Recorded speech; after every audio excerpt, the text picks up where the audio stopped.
And now I'm going to talk about quality determines outcomes, designing for behavior change.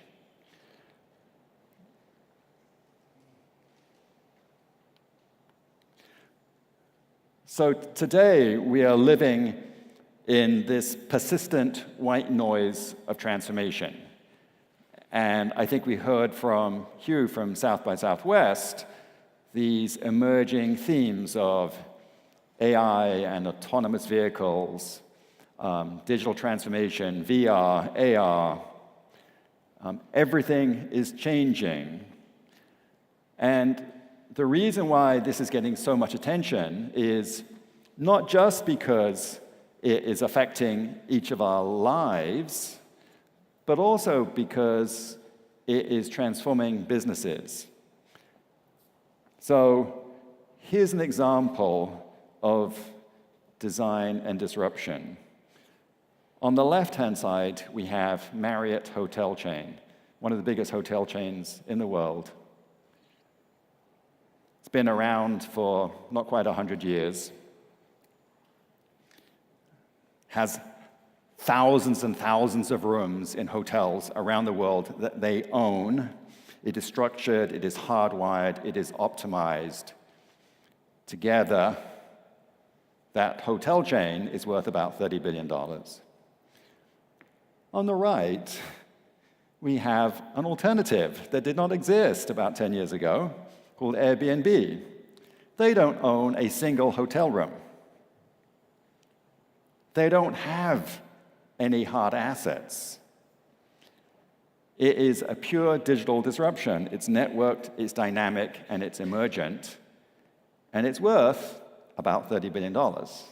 So Airbnb has shown how using digital technology, we can change the behavior of customers, and we can completely disrupt an industry and take on and beat the biggest player in that industry in about a decade. And now every hotel chain in the world is living in fear of Airbnb because they can see their business crumbling, and they don't know what to do about it. Airbnb, by the way, was founded by some designers from RISD, right near where I live in the United States. So that's the fear of digital disruption if you're a big company, and it's the ambition of digital disruption if you're an entrepreneur like many of the people here in this audience. So this is the plus of digital disruption. And then there's also some things which are less plus, which is that we are being exposed to constant digital noise. Sometimes it's digital, I picked this off the internet, and it's often described as being poor design. And I feel bad for the person who designed it, because we all make mistakes. But out there, we are confronted constantly by examples of bad design, which just drain our energy. They confuse us, they take away valuable brain cycles, and they're just annoying. And so, to the person creating this may have been a brilliant creative effort on par with the person creating Airbnb. But one resulted in a $30 billion organization, and one resulted in somebody just being annoyed. So how does this happen? What's going on in design? Two things, two big changes that have happened in the world of design over the last decade or so. One is the democratization of design. So when I first started working in the design industry, designers were a very small, cult-like group of people who had earned their credibility, earned their stripes, by laboring with a pencil and proving their worth by their ability to render and sketch and communicate visually. And it was a very difficult skill to learn, and very few people could do it. Today, pretty much everybody thinks of themselves as a designer, right? Because if you can use a Post-it note, you're a designer. And I think this is mostly a good thing, because it has broadened what we think about as design, and it has brought many, many more people into the creative process, and I think that is a wonderful thing. But I think that if we suppose that this activity is equivalent to the hard-earned design skills that people have devoted their life to establish, to develop, then I think we're missing a crucial aspect of what design is. What else has happened in design over the last decade or so? Well, we've also seen the industrialization of design. Again, a few years ago, most design firms, most design organizations were small. Maybe 20 people. Maybe the biggest design firms in the world, like Frog and Idea, were like 500 people at the time. Today, who are the biggest design organizations out there? IBM, 1,200 designers. Deloitte Digital, Accenture, companies with like 250, 300,000 people, enormous global organizations, and now the biggest design firms out there. And what they have done very effectively is they have industrialized design. They've taken design from being a craft into an industrial process. And they're churning out digital transformation at an industrial scale. And it's having an enormous impact on the industry. Again, mostly positive. That is how we are able to enjoy the benefits of digital services, checking into our flights at the airport, buying things online. We enjoy that benefit because there have been systems in place that have industrialized the process of getting design out there. Let me pause at this point and tell you a little bit about Frog, because I have the stage, and so I'm going to tell you about my company. Okay? Frog is a human-centered design and strategy firm. We're global. We're about 500 people. We work together as one organization. What Frog does is we lead companies through transformations enabled by new technologies and changing customer expectations. And we've been doing that for about 30, 40 years now. And so this is a great example of some of the early work we did. We designed the original Apple computers, working with Steve Jobs, the first Macs. We work with Disney, and there has been some extraordinary work there in bringing technology into a wonderful, magical experience for the guests, the visitors to Disney World, so that this kid really does have a magical experience. He doesn't perceive the technology, but when Mickey Mouse knows his name, when his dad can pay for lunch without even getting out his credit card, it just lends magic to that total time, which means that everybody's happy, and they want to go back again next year. So Disney's happy. And we work in developing markets all over the world. I didn't originally have this slide in this presentation, but I felt after the disruption over the last 2 weeks, I needed to just reference some of the work that we're doing in countries like Pakistan. This is some work that's been led by a brilliant creative director, Riaz, out of our San Francisco studio, who just happens to be from Pakistan. So he can work seamlessly in Pakistan, working with GSMA and Telenor, which is a big telecommunications provider there. And with working with those organizations, we have developed technology that is now being used by about 1.2 million farmers in Pakistan. So this is incredibly pervasive, which enables them to make much smarter decisions about how they farm, which is improving their wealth and improving the quality of life of people in Pakistan. And we would not have been able to do that without our ability to hire immigrants from Muslim countries into Frog.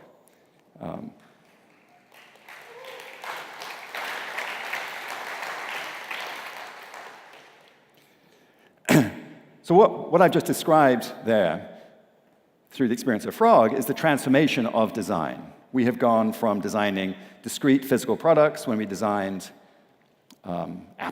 computers for Apple and products like that, to now creating systems of brand, product, and service for large organizations, both in the United States and globally.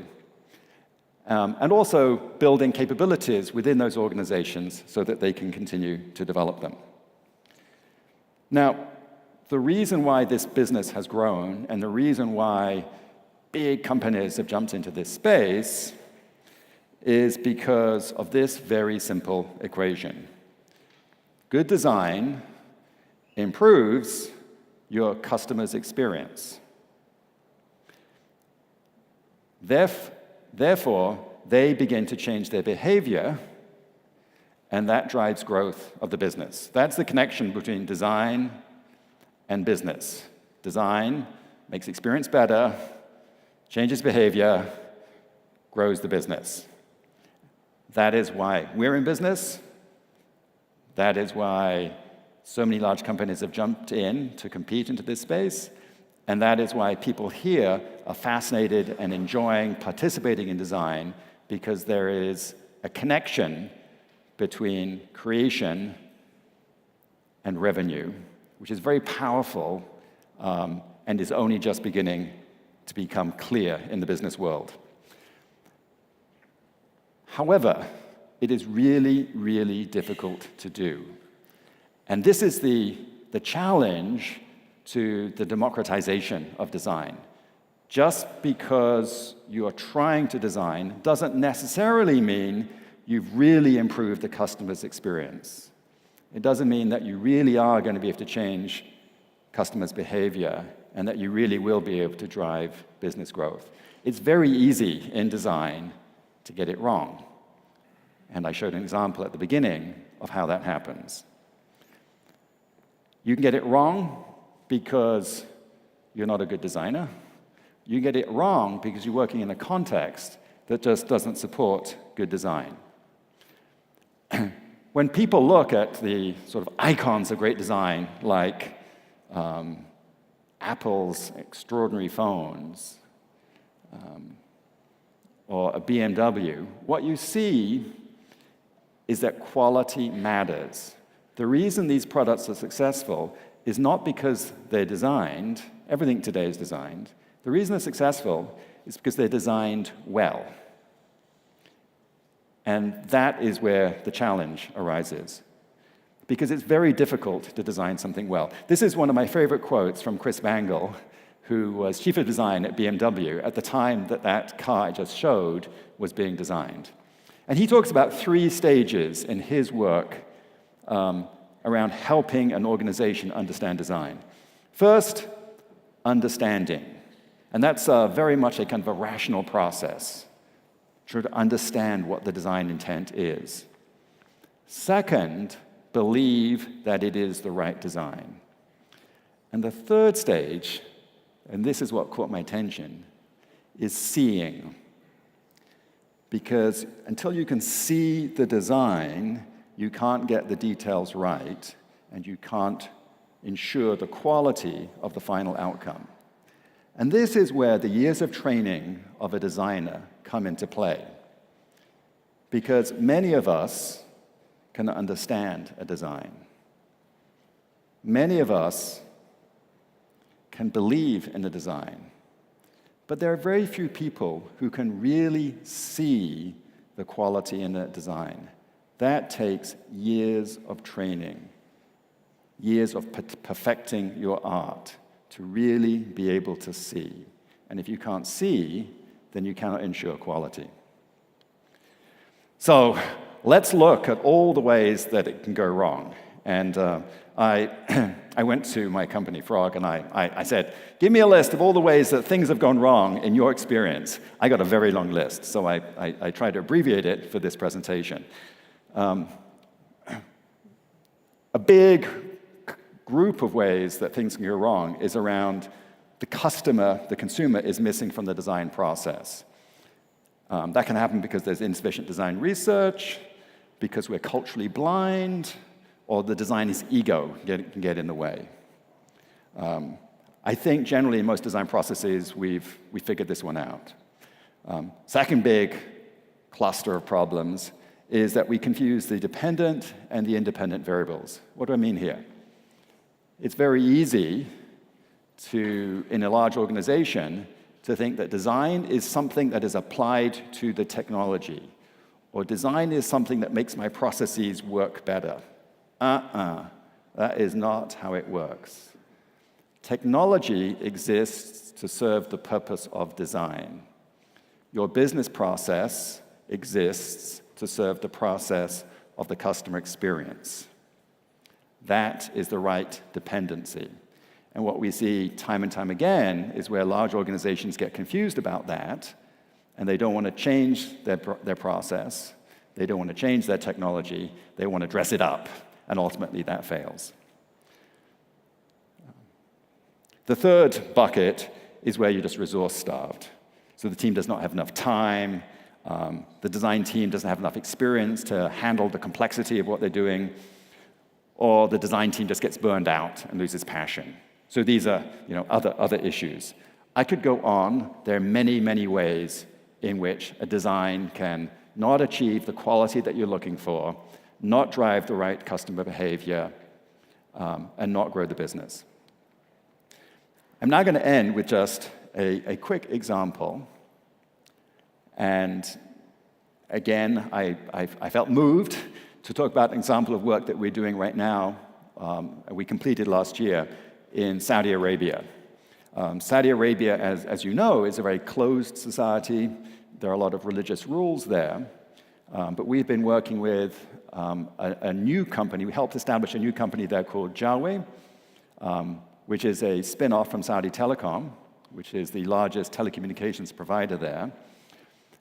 And we've created a new telecommunications service particularly geared towards young people, including young women, to be able to connect and communicate with each other. And as we have all seen over the last decade or so, the power of communication is not just personal, it's also political. And so we were highly motivated to work with this new organization to help build this new capability because we think it's going to have positive effects in their society. So what we did was we launched one of the world's, I think in some ways, the world's most digital mobile service. So this is a service which somebody can use basically without any human contact. And therefore, many of the restrictions and constraints in that society no longer apply. You can access, you can get your phone, you can service, you can get help without talking to another person directly, so you avoid many, many constraints. It's also a great business model because it's very low cost to serve. Before we get into this, I just want to use an example, and I've jumped to another case here just to protect the innocent. And I want to talk about how things go wrong in design. And again, I want to emphasize this notion of seeing. On the left-hand side is the design as came out of the process of the design team. And on the right-hand side is what happened after the engineering team had got hold of it and tried to develop it and get it to launch. And what you see is two different designs. And to the design team, it was clear that what would have been launched if we had not intervened was wrong. It wasn't going to improve the customer experience, change behavior, drive the business. But to the engineering team, what was most important to them was working within the constraints of the engineering system that they had. I'm not going to go through all of the details, but to the engineers, I just get the photo in there, but they didn't use the CSS. They had they changed their priority in how some of that information is being conveyed. They had used a different graph because it was easier for them to use than the one that was designed, and that actually violates some government accessibility requirements. So not only is it wrong, we can't do it. They had included some random and duplicated date there. I don't know why. But what's interesting to me is that to the engineering team, this was equivalent. They didn't see that it was different. To them, it was as good because all of the information that was on the left-hand side was, in fact, on the right-hand side. They did not see that this would not work. So when we worked with Jawi, we established some very clear rules. We were working directly with the CEO of the company, Shubhra Das, brilliant guy. And we established that design, in this case Frog, but we're advocating for design, would coordinate and orchestrate the total experience and work within technical constraints, but manage within those technical constraints to get the very best possible experience out into the market. So we coordinated and orchestrated across Itson, Payfort, Infibeam, the CMS, Lithium, etc. We coordinated across about 11 different companies to make sure that there was one consistent design experience and that the quality of that design was as good as it could possibly be. And within a year, we launched this. There's lots of little details here which I could explore about why this works for the particular requirements of a Saudi society.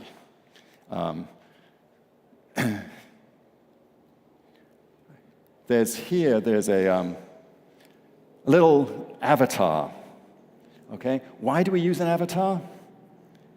Because in a Saudi society, you can't use a picture of your face, okay? If you're a woman, you don't want to, and if you're religious, you feel that it's wrong. So we created avatars instead of faces, allow people to very easily connect and relate to each other without violating any religious norms. We made sure that the style of dress of the person in the page was appropriate for the aspirations of their target audience. We communicated not in terms of megabytes of data, but in terms of hours of YouTube, because that is the major use of communication, telecommunication, of data in Saudi Arabia. That's their access to the outside world, is YouTube. Every little detail matters, and unless you get that detail right, you won't drive the behavior you're looking for. This was the result, and I was very excited to get an email from Shubhra just a few months ago saying that it had been launched in August and that by November it had the highest net promoter score of any mobile operator worldwide. That is driving customer experience, which is changing customer behavior, which is driving business results. Because when everything is designed, it is the quality of design that ultimately determines business success. Thank you.